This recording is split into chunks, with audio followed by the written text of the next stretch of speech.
Welcome to our deep dive today. It's all about thinking and acting locally, and we're looking at this through the lens of economist and author Tom Woods. Tom Woods, yeah, he's quite a figure. He received the Hayek Lifetime Achievement Award back in 2019 in Vienna, and he's also the author of 13 books. Wow, 13 books? Yeah, and some of them have become New York Times bestsellers, like The Politically Incorrect Guide to American History and Meltdown. So where are we focusing our attention today? I mean, he's made some of his work available for free on a site called tomsfreebooks.com. Oh, that's great. Yeah, and specifically, we'll be looking at excerpts from his ebook, The Pentagon versus the Economy. Okay, so what are we going to be uncovering in this deep dive? We're going to be exploring the often hidden costs of military spending and how those costs actually directly impact your life at the local level. Okay, so our listeners should be prepared to be surprised at the connection between these massive military budgets and their everyday life. Yes. Get ready for some surprising connections between those massive military budgets you hear about and the things you experience every single day. Like what? Give me an example. Like the price of your morning coffee. Wait, really? Yeah. Okay, now I'm intrigued. Let's unpack this. A good place to start, I think, is with this idea of the seen and the unseen consequences of economic decisions. Yeah, that's a great point. It's a fundamental economic concept that helps us see the bigger picture. The idea was actually made famous by a 19th century French economist named Frédéric Bastiat. Okay. And he illustrated this brilliantly with what we now call the broken window fallacy. The broken window fallacy. Yes. Okay, that sounds intriguing. Tell me more. Well, Bastiat used this analogy of a shopkeeper whose window gets smashed. On the surface, it seems like a good thing for the economy because now the shopkeeper has to hire a glazier to fix the window. Creates work for the glazier, right? Right. So there's an immediate benefit, a job created. Yeah. What's the fallacy? Well, the fallacy lies in what we don't see. See, the shopkeeper now has to spend money on repairs that he could have used for something else. Okay. Like buying new inventory or investing in his business. Right. So that money is now gone. It's a missed opportunity. Yeah, it's a missed opportunity. He's worse off than before. Ah, I see. So we often focus on the immediate visible benefits, like jobs created by military spending, without considering the unseen costs, the opportunities lost. Exactly. Economist Seymour Melman had a term for this. Okay. He called it parasitic growth. Parasitic growth. Yeah. It refers to economic activity that actually depletes resources without really improving living standards or contributing to future production. Excessive military spending, he argued, fits this definition perfectly. Parasitic growth. That's a powerful way to put it. Yeah. So how does this connect to our everyday lives? Well, think about it this way. The Department of Defense, they spent so much between 1947 and 1987 that it could have doubled the American capital stock. Double the American capital stock. That's staggering. What does that even mean in practical terms? It means we could have had twice as many factories, businesses, infrastructure. Oh, wow. All the things that contribute to a thriving economy. Right. And a higher standard of living. That's the opportunity costs we're talking about. Yeah. And this is just one example. Wow. That really puts things into perspective. So we're essentially sacrificing potential growth and development by pouring so many resources into the military. And it's not just about the sheer amount of money. Okay. There's also the issue of what economists call a brain drain. Brain drain. Yeah. The military sector often attracts, the brightest minds with high salaries. Makes sense. Leaving civilian industries struggling to compete for that talent. Yeah, if you're a brilliant scientist or engineer, you might be drawn to cutting-edge military research, even if it means your talents aren't being used to solve problems that could directly benefit people in your community. Precisely. It's another unseen cost. Another missed opportunity. Yeah. We could be seeing incredible innovations in healthcare, education, sustainable energy, you name it, Right. if those brilliant minds were focused on those areas instead. It's like we're diverting our best and brightest away from solving the problems that we face right here at home.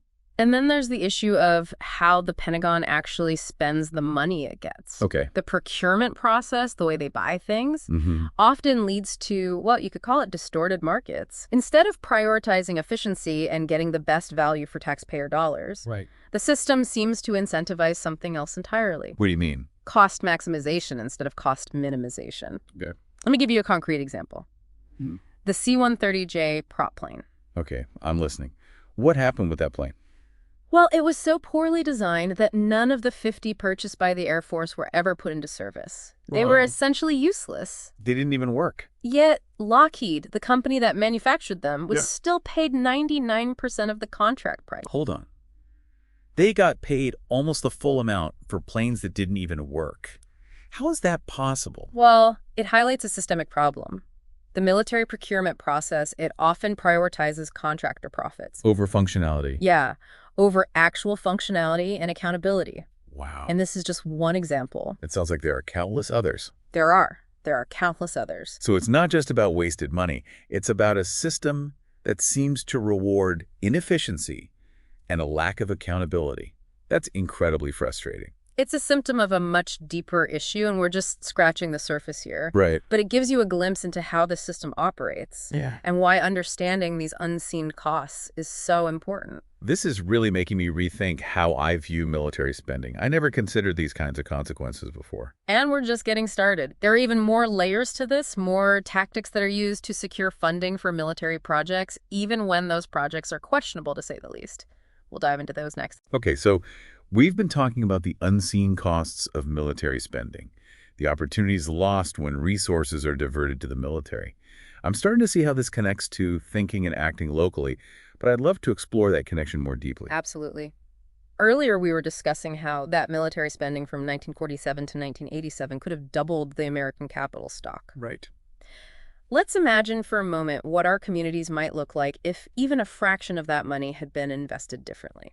Okay, I like where this is going. Paint me a picture. Imagine a town struggling with crumbling roads and bridges, where public transportation is unreliable, overcrowded.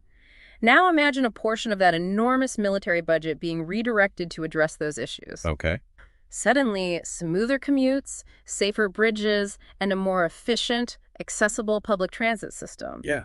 That's a tangible improvement in the quality of life for everyone in that community. Right. And it's not just about convenience. Safer roads and bridges mean fewer accidents. Right. And better public transportation can reduce traffic congestion and air pollution. Absolutely. Those are real benefits that directly impact people's health and well-being. Exactly. And let's not forget about the economic ripple effects. Oh, yeah. Investing in infrastructure, it creates jobs. Right. You need construction workers, engineers, material suppliers. All of these are local jobs that contribute to the economic vitality of the community. It's like a virtuous cycle. You invest in infrastructure, which improves the quality of life, creates jobs, and boosts the local economy. Exactly. It's a win-win situation. Now, let's shift our focus to education. Okay.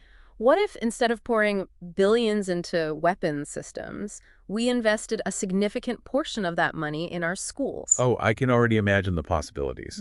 Smaller class sizes, better equipped classrooms, more resources for teachers to support students with diverse learning needs. Yeah. It would be transformative. It's about providing children with the tools they need to succeed, not just in school, but in life. And a well-educated workforce is essential for a thriving economy. It's all interconnected. This is making me realize that when we talk about military spending, we're not just talking about abstract numbers in a budget. We're talking about choices. Choices that have very real consequences for our communities. Precisely. And those consequences are often felt most acutely at the local level. Think about the needs in your own community. Okay. Are there schools that are struggling to provide a quality education? Are there infrastructure projects that have been put on hold due to lack of funding? Are there healthcare facilities that are overwhelmed and understaffed? These are the questions we need to be asking ourselves. If we're funneling vast resources into the military, are we neglecting other critical areas that directly impact the well-being of our communities? It's a crucial question, and it's not about being anti-military. It's about recognizing that every dollar spent on the military is a dollar that cannot be spent on something else. Right. It's about making informed choices and setting priorities that reflect the needs of our communities. Yeah, I'm starting to see how this ties into the idea of thinking and acting locally. It's about recognizing that even though we're talking about national budgets and military spending, the power to shift those priorities ultimately lies with us, the citizens. That's powerful insight. We often feel powerless in the face of these massive systems, but the reality is that we have more agency than we realize. And it starts with asking those critical questions, understanding the trade-offs, and advocating for change at the local level. So it's not just about voting in national elections every few years. It's about engaging in our communities, holding our elected officials accountable, and making our voices heard. Exactly. It's about being informed, engaged citizens who understand the connections between national policies and their local impacts. And it's about demanding that our resources be used wisely and responsibly to benefit the communities we live in. This conversation has been incredibly eye-opening. I'm starting to see how seemingly distant decisions about military spending can have a profound impact on our everyday lives. And it's inspiring to think that we can actually do something about it. We absolutely can. And that's what we'll explore further in the final part of our deep dive. We'll delve into some concrete actions we can take to shift priorities and advocate for change at the local level. You know, it can feel overwhelming to think about tackling these massive systems like military spending. It's true. Yeah, these budgets and these policies often seem so far removed from our daily lives. Right. But remember, real change, it starts locally. So you're saying that even though we're talking about national budgets and military spending, we can actually make a difference right here in our own communities. Absolutely. We tend to, think of ourselves just as voters, Right. casting a ballot every few years. Yeah. But we're also consumers, investors, and active participants in our local economies. So you're saying we should be more mindful of where we spend our money, support local businesses that are aligned with our values. Exactly. Every dollar we spend is a vote for the kind of world we want to live in. I like that. And beyond our spending habits, we can get involved in local politics. Attend town hall meetings, write to our representatives, advocate for policies that prioritize community needs over military expansion. It's about reclaiming our power as citizens and holding our elected officials accountable, making sure they're representing our interests, not just the interests of the military-industrial complex. Right. It's also about having those critical conversations. With our friends and family. Yeah, with our friends, families, and neighbors, raising awareness about the true cost of militarization and the potential benefits of investing in our communities. It's about changing the narrative. Right. Right?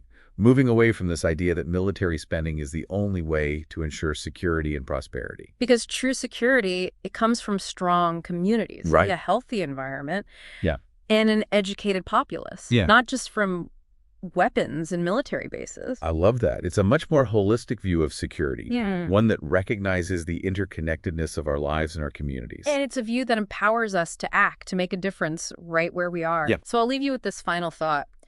What would it look like for your community to truly prioritize its own needs? Yeah. What kind of future could we build if we shifted our focus, even slightly, from military might to community well-being? That's a powerful question to consider, a call to action for each of us. And remember, listeners, this is just the tip of the iceberg. If you want to delve deeper into this topic, I highly recommend checking out Tom Woods' work. You can find his ebook, The Pentagon versus the Economy, for free at tomsfreebooks.com. It's a thought-provoking read that will challenge your assumptions and hopefully inspire you to think and act locally. Thanks for joining us on this deep dive.